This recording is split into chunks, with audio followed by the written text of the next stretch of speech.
The Ohio State Buckeyes, for the first time since 2015, after they won the national championship, carried the #1 ranking in the country heading into a regular season game. They were a 55-point favorite against Grambling State, and they covered. They won this game 70-0 on the back of Julian Sayin, as well as a whole bunch of depth. Now, we are going to mention a ton of Ohio State Buckeyes in this game because obviously they scored 70-0. It was all Ohio State. This is a game in which, if you are an Ohio State fan like myself, you are more than excited because this wasn't just an example of how good you are this year. I believe that this Ohio State team next year in 2026 is going to be even better because of the depth that you saw on display and how effective these guys played. Now, of course, Grambling State is not a quality opponent. When they walked out there with T-set, there was not an expectation that they were probably going to score more than 7 or 10 points against the Buckeyes. That is why they were 55-point underdogs. But Julian Sayin is likely coming back. He will be the quarterback. He has to come back another year and to be back, right? He'll be competing maybe again with Keenholz, with, of course, Tavian St. Clair. We don't know what that will look like, but what we do know what it will look like for this season is Julian Sayin, 18 of 19 in this game, 306 and 4 touchdowns. And now it might shock you, but my favorite play from this win against Grambling State was his interception. Why? He didn't go 19 for 19, end up throwing a touchdown on that play, 5 touchdowns, no interceptions. What, as a coach, are you able to go into that film room and say, hey, you need to do this better? He's like, I was 19 and 19, Coach Day, Coach Hartline. I understand you're nitpicking here, but because he threw that interception, there are key teaching points that you can come out with. On throws early in the game, maybe you were a beat late, a little bit indecisive. It was clear on that throw he didn't put enough mustard on the football. When you're throwing outside the numbers, especially that part of the field, when a cornerback is going to be able to come up and intercept that pass, obviously that's in a area where you can see that ball get intercepted and taken back to the house. A dangerous throw. Have to make sure there's enough on that ball. Also, you have to make sure you're anticipating and getting that ball out on time, which Sayin did not. I will also talk about, of course, in this game, the youngster. Bo Jackson got his opportunity. 9 carries, 108 yards, and a touchdown. We saw James Peoples and Donaldson earlier splitting the carries. The Buckeyes rushed for 274 for 4 touchdowns, over 7 yards a carry. Obviously very dominant on the ground, and then defensively, only 2 sacks on the day, but 9 tackles for loss. Really, this game was over about 10 minutes into it. They were able to jump out, get a 21-0 lead, and we're up 35-0 at halftime. They did not have to play their starters in the second half. They were able to come up with 2 takeaways early, score on the defensive side of the ball, and you did not need to play Jeremiah Smith. You do not need to play Carnell Tate. Speaking of those 2 guys, they combined for 3 touchdowns. They combined for 180 yards in this one, 190 yards in this game against Grambling. We saw Carnell Tate make one of the best catches in a while for an Ohio State Buckeye, not named Jeremiah Smith. That was an unbelievable chemistry thrower. Julian Sayin, this was my second favorite play of the game, where back shoulder, little fade routes, Sayin perfectly timed, perfectly placed, puts the ball right in Carnell Tate's outstretched arms. Tate, knee hits, foot hits, elbow hits, backside hits, all of them touch the ground. It's complete for the catch. A great job by him. I don't understand how you let Jeremiah Smith get that open for the touchdown for 87 yards. Which actually ends up being, I believe, the longest reception ever in Ohio State history. He goes wide open in the red zone for another catch. So 2 touchdowns on the year. All of the questions about him catching the ball, the concerns about Jeremiah Smith that were completely unfounded. Like, what are we talking about? Which is actually the reason why a lot of Buckeye fans felt so confident after the first quarter. Like, Jeremiah Smith dropped 2 passes. And that's the #1 question we have out of this. Like, okay, let's go. That's our biggest question mark. Whether the best player in the country future top 3 overall pick, the best player in college football, can catch the ball. We're in a good spot. That's what was a concern out of the Texas game.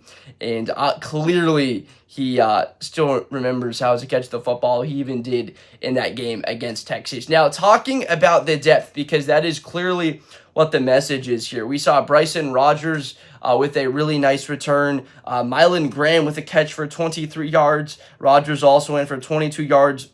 They talked about it in the broadcast, but the depth of tight end, Kasmerick, Jelani Thurman, obviously Max Clare with this group this year, Bennett Christian, the number of tight ends that are effective on this roster that can come in if they are needed in depth spots or you're loading in a red zone spot.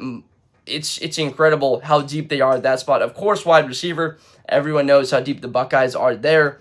But we got to see Tavian St. Clair come into the game. Has not completed a pass yet. Sakeem Holtz throw a touchdown, which is good to see him get involved. But as far as the outlook for the rest of the season and in 2026, it's like the Ohio State Buckeyes clearly have an elite team. I don't know if there's a better roster out there in college football this year or next year, which only means that if you're going to beat Ohio State, you are going to have to play your best and you're going to have to play a great football game. That's what we've seen, because the Buckeyes did not play great against Texas week 1. They did not play great against Texas in the semifinal. They did not play great defense in the second half against Notre Dame. And when you look at some of these later games, right, the last 3 of the last 4 games that they've played, we've seen the defense, right, give up some points in the second half to Notre Dame.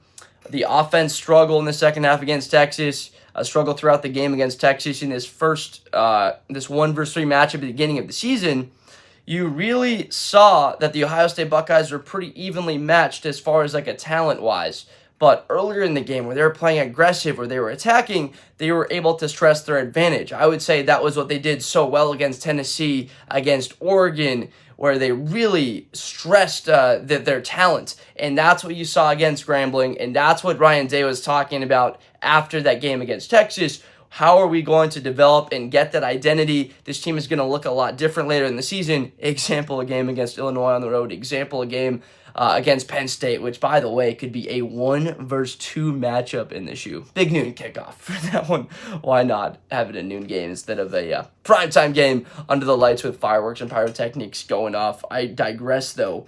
But Grambling did not have a chance in this, obviously, because Ohio State has the best roster in college football. If not the best, they are tied equally for the best. If you're going to beat the Buckeyes, you have to play a great game, and not just play a great game, hope the Buckeyes don't play a great game, because what the CFP proved last year is if the Buckeyes don't play great against Texas, they don't play great against Notre Dame in the second half, they can still beat you. They did not play great against Texas. Ryan Day said it. Julian Sayin said it. Jeremiah Smith will be the first one to tell you that they didn't play great, and they're still beating one of the most talented teams. I'd call it one of the most equated rosters in the sport to the Buckeyes. You can look at an Oregon, you can look at a Georgia, teams that smoke teams in week 2, teams that smoke teams in week 1 that look very good. But we've seen the struggles with Clemson. We saw LSU look pretty good in the first 2 weeks. There is not a roster out there in college football that is going to be able to outmuscle the Buckeyes. I know this is a recap of Grambling and Ohio State. There really isn't a whole lot to talk about as far as the X's and O's when the best player in the country is wide open, when Caleb Downs drops back into coverage, when he's looking to rush the passer, steps into passing lane. All of those speak for itself. You can go watch the highlights. Schematically, the Buckeyes could have done literally anything they wanted and named the score. That's just, they could have won this game and probably scored 100 points if they set out to do that. They kept their starters and they really wanted to do that. Obviously, that was not the goal. The goal is to make progress, and I absolutely believe that they achieved that goal of Julian Sayin progressing as a quarterback for this offense, taking another step. Now, do we need to see better production out of the run game going forward in bigger matchups?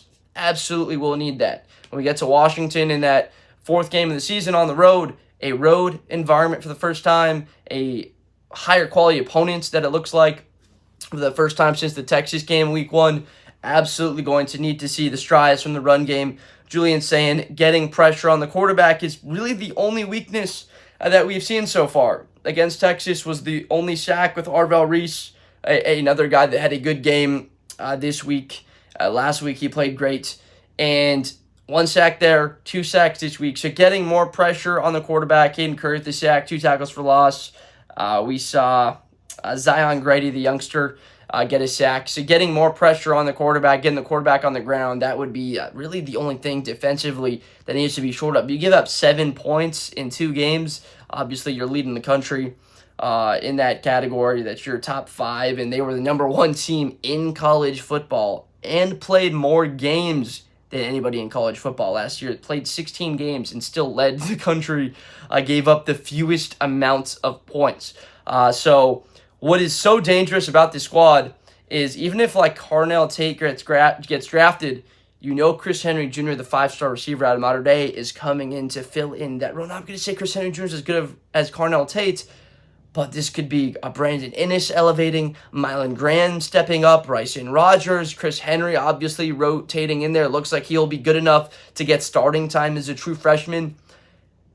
Julian Sayin looks like he'll be back and just as good. All the progress he makes, everything stays good. The relationship plays well. That is the scariest part of what we saw today in this game, is that the Ohio State Buckeyes in 2026, I believe that their team will be just as good, if not better, because all of those players that they lost, 14 draft picks, 16 starters from a year ago, losing all of that, how many starters are they going to have in 2026 coming back on this team? Now, you might lose Caleb Downs, and that is a massive, obvious change. He's the best player in college football. It's like you're playing with 12, but even so, I think that this team can be equated based on the returning production at key spots, like a Sayin experience.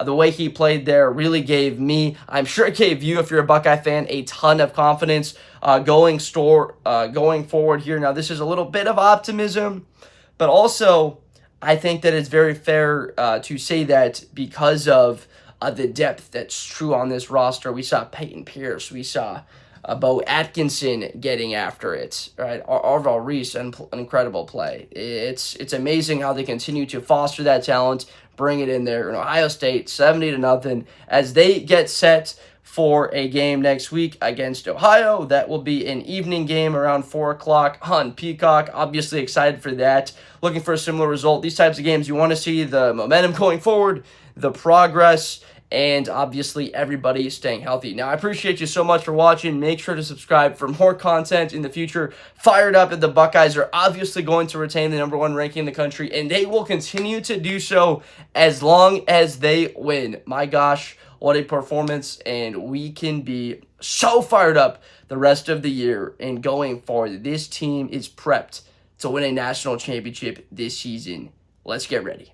Thank you for watching. Best player in college football. That Georgia and Ohio State game, New Year's Eve, is going to be a classic. Josh Blunder, hi everybody, I'm Josh Blunder. To the 40, 35, 30, Espinosa to the 20.